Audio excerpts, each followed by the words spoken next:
سلام بچه‌ها، میلاد دالاس هستم. خوش اومدید به این ویدیو. امروز یه برنامه کمپینگ توی روستای اسرارآمیز اطراف کرج داریم. چنل رو سابسکرایب کنید، لایک و کامنت فراموش نشه. بریم واسه ادامه ویدیو.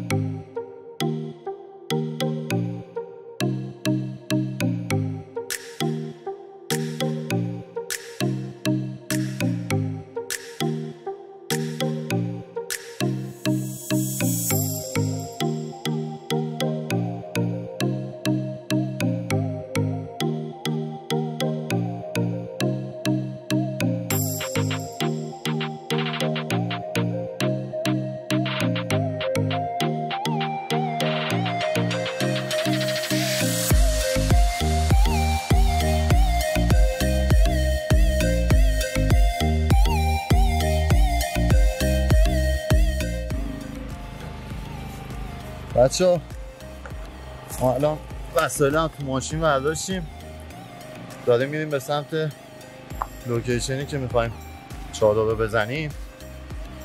بچه هم که با کلی وسیله دارم میام، منم که واقعا سنگینه. بچه از محمد پرسیدم که تا لوکیشن که بخوایم چادر بزنیم چقدر مسیر راهمونه. محمد گفت 2 ساعت 2 ساعت و نیم. نمیدونم الان توی تاریکی باید چادر بزنیم، تا اون موقع نمیرسیم چی میشه. خیلی سنگینه.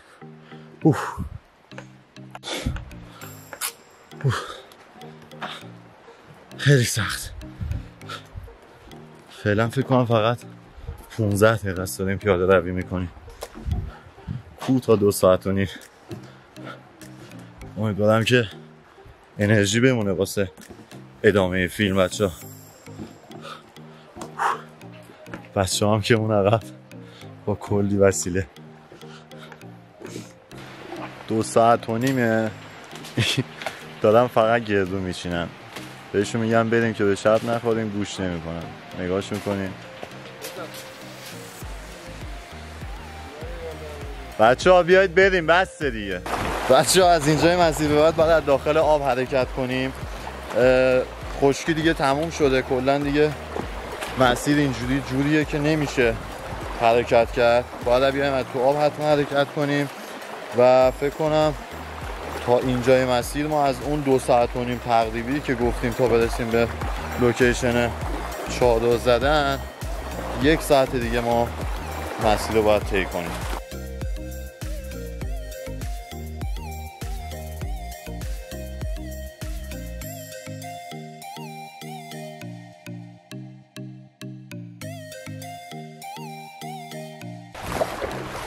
بچه اینجا واقعا زیباست. نگاه کنید.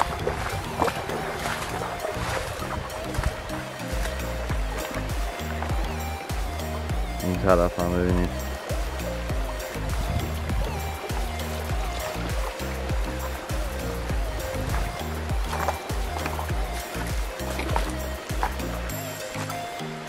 بریم ادامه این رودخونه رو ببینیم به کجا میرسه.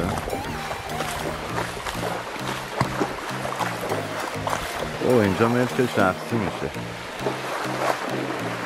اینجا اون بالا موتور هست و در یه خونه.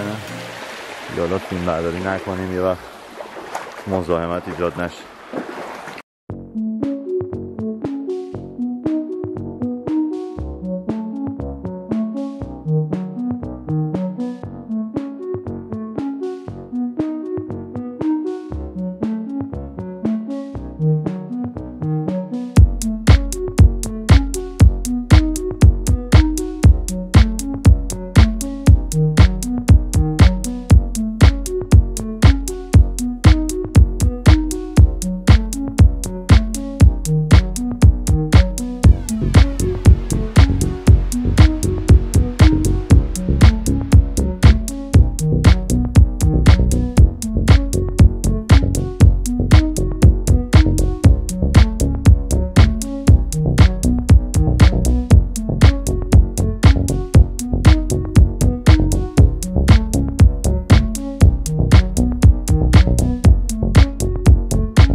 بچه‌ها شب شده، بعد از اون همه پیاده روی که توی آب رودخونه داشتیم پاهامون واقعا یخ زد.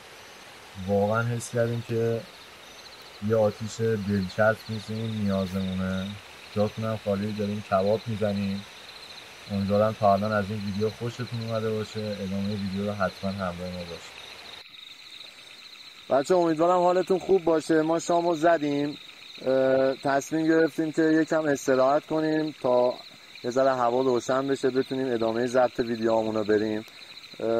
فقط قبل از خوابیدنمون خواستم یه چیزی بهتون بگم، اینکه امیدوارم شما هم این حال الان ما رو تجربه کرده باشید یا بکنید حتما، و اینکه بیشتر با دوستایی که خیلی باشون صمیمی هستید، حالتون رو خوب میکنن، بیایید تو طبیعت استفاده کنید. هممون مشکلات خودمون رو داریم، اما امیدوارم که بتونید از این حس جوانی که هنوز تو اون یه ذره باقی مونده استفاده کنید.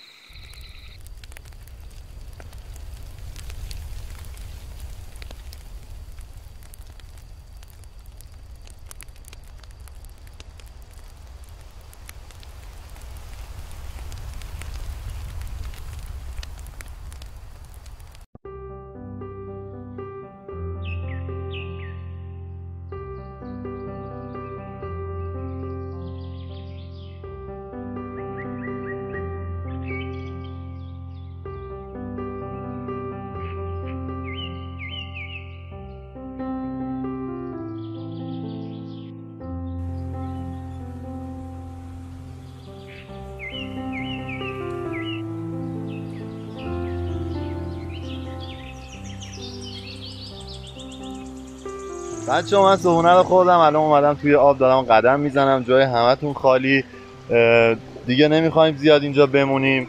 داریم چادر و وسایل رو جمع میکنیم که بریم سمت قلعه‌ای که توی اغشته. حرف و حدیث خیلی راجبش زیاده، اونجا میخوام براتون ویدیوهای خیلی خفنی بگیرم، حتما تا آخرش رو ببینید.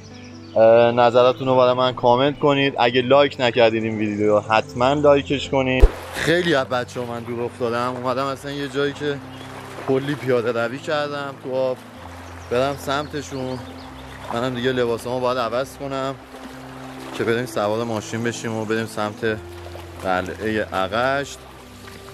خیلی هم گشتمونه با اینکه صبحونه خوردیم، ولی اصلا یه حس گشنگی بهم دست داده که نگو. برم پیششون ببینم که چی میشه.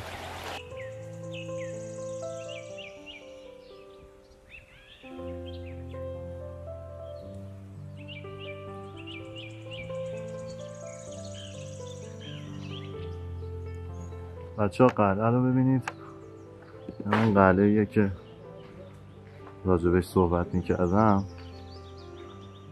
پنجره‌هاش هم میبینید که این داستانهای هری پاتر قشنگ. تا اون بالاست،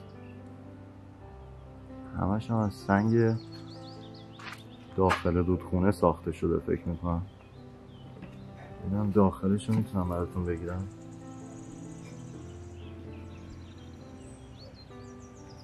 یه به این صورت بالاشو ببینید،